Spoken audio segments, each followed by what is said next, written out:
မင်္ဂလာပါခင်ဗျာဒီကနေ့ကျွန်တော်ပြောပြခြင်းတဲ့အကြောင်းကတော့ရိုးရိုးလက်နက်တွေနဲ့နည်းပညာလုံးဝမတူတဲ့တကယ့်ကိုအနာဂတ်ဆန်တဲ့စစ်လက်နက်ပုံစံအသစ်တစ်ခုအကြောင်းပါပဲဒါကတော့ Railing Gun လို့ခေါ်တဲ့လက်နက်နည်းပညာပဲဖြစ်ပါတယ် Railing Gun ဆိုတာကဘာလဲဆိုတော့ပြစ်ခတ်ဖို့အတွက်ခဲယမ်းတွေလုံးဝမလိုအပ်ဘဲလျှက်စစ်တန်လိုက်စွမ်းအားတက်တက်ကိုပဲအသုံးပြုတဲ့လက်နက်အမျိုးအစားတစ်ခုပါစိတ်ကူးပြီးကြည့်ကြပါဦးတနက်တစ်လက်ကကြည်စံကိုရမ်းငွေတွေနဲ့တွန်းထုတ်တာမဟုတ်ဘဲလျှက်စစ်ဓာတ်အားနဲ့ဆွဲပြီးပြစ်ထုတ်လိုက်တာမျိုးပါပဲRailing Gun ရဲ့အလုံးလုံးပုံကိုအသေးစိတ်ပြောပြရမယ်ဆိုရင်သူကအဓိကအားဖြင့်အစိပ်ပိုင်း၃ခုနဲ့ဖွဲ့စည်းထားတာပါအဲ့ဒါတွေကတော့အပြိုင်တီရှိနေပြီးလျှက်စစ်တက်စီးနိုင်တဲ့တပ်ထုချောင်းကြီးနှစ်ချောင်းဒါကိုတန်လန်း Rail လို့ခေါ်ပါတယ်ပြီးတော့အဲ့ဒီတန်လန်းနှစ်ခုကြားမှာတင်ထားတဲ့ကြည်စံပြစ်စရာအရာဝတ္ထုကလေးနောက်ဆုံးတစ်ခုကတော့အဲ့ဒီစနစ်ကိုပြစ်ခတ်ဖို့အတွက်အလွန်အားပြည့်တဲ့လျှက်စီးလမ်းကြောင်းကိုထောက်ပံ့ပေးနိုင်မဲ့ကွန်ဒင်ဆာကြီးတွေဒါမှမဟုတ် plus power generator တွေပဲဖြစ်ပါတယ်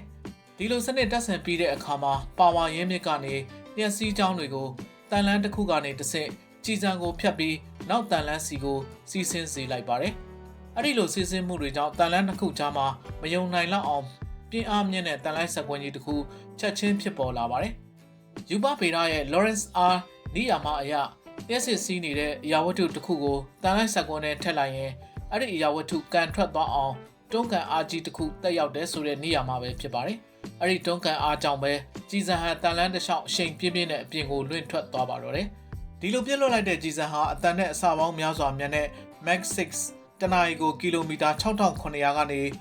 Mach 7.5 အထိတောင်ရောက်ရှိနိုင်စွမ်းရှိပါတယ်။စက္ကန့်ပိုင်းအတွင်းမှာ2.1 ကီလိုမီတာကျော်ကိုရောက်အောင်သွားနိုင်တယ်ဆိုတဲ့သဘောပါပဲ။ဒီလက်နက်တွေရဲ့အားသာချက်ကတော့ပောက်ကွဲစေတတ်တဲ့ခရမ်းမလို့ပဲရွေးရှားစွမ်းအင်တက်တက်ကိုပဲအသုံးပြုသွားတာကြောင့်တူလောင်ရတာပိုဘေးကင်းတယ်လို့မြန်နှုန်းအလွန်မြင့်မားတာကြောင့်ပြက်မှတ်ကိုအချိန်တူတူနဲ့ရောက်ရှိပြီးပိုဝေးတဲ့ပြက်မှတ်တွေကိုပါထိရောက်စွာပစ်ခတ်နိုင်ပါတယ်။ဒါပေမဲ့လက်ရှိအချိန်မှာတော့စစ်ဖက်သုံးလက်နက်အဖြစ်အမှန်တကယ်အသုံးပြုနိုင်ဖို့ဆိုတာကစိန်ခေါ်မှုကြီးတွေအများကြီးရှိနေပါသေးတယ်။ပထမဆုံးအနေနဲ့အဓိကကြာဆုံးစိန်ခေါ်မှုကတော့ပစ်ခတ်ဖို့အတွက်လျှက်စစ်စွမ်းအင်အလွန်အမင်းအများပြားလိုအပ်တာပါပဲ။ဥပမာလူပေါင်း3သိန်းလောက်သုံးစွဲနိုင်တဲ့ဓာတ်အားပမာဏမျိုးတစ်ချက်ပြတိုင်းလိုအပ်တယ်ဆိုရင်စဉ်းစားကြည့်ကြပါဦး။နောက်ပြီးဒီလိုအလွန်မြင့်မားတဲ့အပူချိန်တွေနဲ့တွန်းအားတွေကြောင့်တန်လန်းတွေနဲ့အခြားအစိပ်ပိုင်းတွေဟာအလွန်လျင်မြန်စွာပျက်စီးယိုယွင်းတတ်ပါတယ်။ဒီပြဿနာတွေကြောင့်လိုအပ်တဲ့ပါဝါစနစ်နဲ့အပူလျှော့ချရေးစနစ်တွေကလည်းလက်နက်စနစ်တစ်ခုလုံးကိုအလွန်အမင်းကြီးမားနေစေပါတယ်။အမေရိကန်ဟာ2000ပြည့်နှစ်တွေကတည်းကဒေါ်လာတန်း900ကျော်ကို Railing Gun နည်းပညာမှာသုံးစွဲခဲ့ပေမဲ့လက်တွေ့မှာတော့လိုအပ်တဲ့လျှက်စစ်ဓာတ်အားဖြတ်သမောတစ်စီးစာ25မီဂါဝတ်နဲ့အချက်100လောက်ပြစ်ပြီးတာနဲ့စီပိုင်းတွေပျက်စီးပြီးတိကျမှုရောကျသွားတဲ့ဘယ်ရန်တက်တန်းပြဿနာကိုမဖြေရှင်းနိုင်ခဲ့ပါဘူး။ဒီလိုအခက်အခဲတွေကြောင့်ပဲအမေရိကန်ရေတပ်ဟာ2021ခုနှစ်မှာဒီအစီအစဉ်ကိုဘတ်ဂျက်ဖြတ်တောက်လိုက်ပြီးရပ်တန့်ပစ်လိုက်ပါတယ်။အမေရိကန်ကလက်လျှော့လိုက်တဲ့အချိန်မှာပဲဒီစူပါလက်နက်နည်းပညာကိုဂျပန်ကကောက်ယူလိုက်ပါတယ်။ဂျပန်ရဲ့ ATLA နည်းပညာဝယ်ယူရေး agency ကအမေရိကန်ရဲ့အားနည်းချက်တွေကိုအရင်းခံပြုပြီးပြုပြင်မွမ်းမံလိုက်ပါတယ်။မယုံနိုင်စရာကောင်းတာကတော့2023ခုနှစ်မှာဂျပန်ဟာကမ္ဘာပေါ်မှာပထမဆုံးအနေနဲ့ရေတပ်စစ်သင်္ဘော JS Oscar ပေါ်မှာ Railing Gun ကိုတင်ပြီးပြက်မှတ်သမောတွေကိုအောင်မြင်မြင်ပစ်ခတ်နိုင်ခဲ့ပါတယ်။သူတို့ရဲ့အောင်မြင်မှုကဘာမှလဲဆိုတော့အမေရိကန်ကအချက်တဒါဇင်လောက်ပြစ်နိုင်တဲ့ပြဿနာအကြီးကြီးဖြစ်တဲ့ဘယ်လင်သက်တမ်းကိုဂျပန်က9မီဂါဂျိုစွမ်းအားနဲ့တစ်ဆက်တည်းအချက်ပေါင်း120ထိပစ်နိုင်အောင်ဖြည့်ရှင်းလိုက်တာပါပဲ။ဂျပန်ဟာဒီစနစ်ကို20ပေကွန်တိန်နာ၄လုံးနဲ့ဓာတ်အားသွင်းတူလှောင်ပြီးလေပတ်စေခဲ့တာဖြစ်ပြီးသူတို့ရဲ့ရည်မှန်းချက်ကတော့ဈေးသက်သာရမယ်စိတ်ချရမယ်ဇက်တိုက်ပြစ်နိုင်ရမယ်ဆိုတဲ့အချက်တွေပါပဲအခုဆိုရင်ဂျပန်က20မီဂါဂျိုအထိစွမ်းအားမြင့်ဖို့စီစဉ်ထားပြီး2030ပြည့်နှစ်တွေမှာပေါ်လာမဲ့ DTH ဖြစ်သမောတွေနဲ့လက်ရှိ Meyer Class Agents သမောတွေမှာပါဒီ Railing Gun ကိုတက်ဆင်ဖို့လမ်းကြောင်းတစ်ခုချမှတ်ထားပါတယ်ဒါဟာအမေရိကန်ကစိတ်ကူးတက်တက်နဲ့စွန့်ပစ်လိုက်တဲ့စူပါလက်နက်ကိုဂျပန်က10စုနှစ်အတွင်းမှာစစ်စင်ရေးသုံးပစ္စည်းအဖြစ်အကောင့်ထဲပေါ်တော့မယ်ဆိုတဲ့သဘောပါပဲMach 6.5 နှုန်းနဲ့လာတဲ့ဒီတန်ပြစ်လုံးဟာလှိုင်းလွှင့်နှောက်ယှက်မှုကိုဂရုစိုက်စရာမလိုပဲရန်သူဒုံးပြန်တွေနဲ့သမောတွေကိုဖျက်ဆီးပစ်နိုင်တဲ့အတွက်အာရှရဲ့အနာဂတ်စစ်စင်ရေးကိုဘယ်သူဥဆောင်မလဲဆိုတ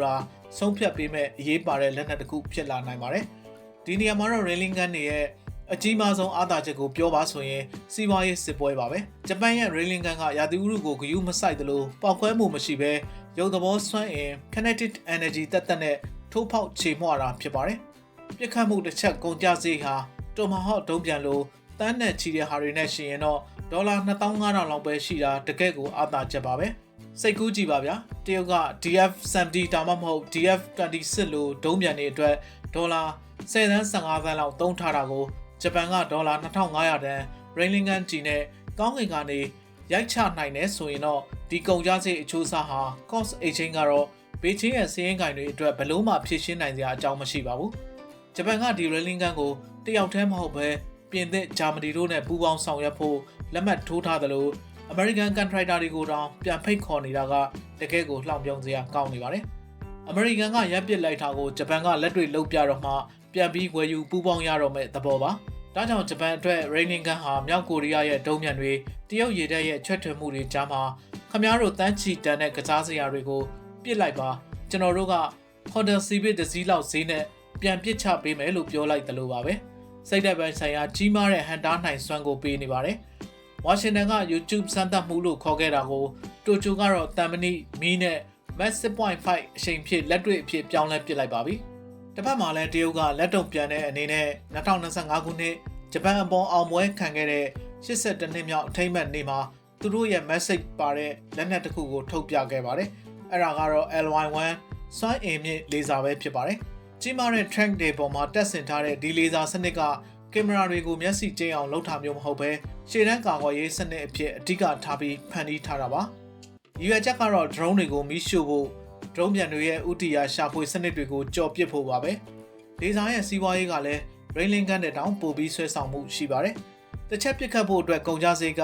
လျှက်စစ်တအားဖို့ပဲရှိတာမို့စိတ်ကနန်းလောက်ပဲကုန်ကျပါတယ်။ Railing Gun ကတော့ဒေါ်လာ1000 ကနန်းကုန်ကျပေမဲ့လေဆာကတော့ပစ်ခတ်မှုတိုင်းအတွက်3ညနီးပါးကုန်ကျတယ်ဆိုတဲ့စိတ်ကူးဟာတကယ်ပဲကြီးမားတဲ့အပြောင်းလဲတစ်ခုကိုဖော်ပြနေပါတယ်။ LY1 လေဆာလက်နက်မှာဓာတ်အားနဲ့အေးဘေးစနစ်သာရှိရင်ခရမ်းမီးကြောင့်ကတ်သက်ချက်မရှိတဲ့ Infinity Magazine သဘောတရားကိုပေးနိုင်တာကအားသာချက်တစ်ခုပါပဲ။ drone လုံးအုပ်စုလိုက်ကျူးကျော်လာရင် Railing Gun ကဒေါ်လာ 1.5 သန်းလောက်ကုန်ကျနိုင်ပေမဲ့လေဆာကတော့မီတာကားလောက်ပဲကုန်မှာမလို့စီးပွားရေးအရအကြီးမားဆုံးအားသာချက်ဖြစ်ပါတယ်။ဒါပေမဲ့လေဆာတွေမှာလည်းအားနည်းချက်တွေအမြဲရှိနေတော့မှာပဲ။မြူကိုမိုးစားငံရည်တွေမှာလေဆာရောင်ကြီးကပြတ်နှံအားပြော့တက်သွားသလို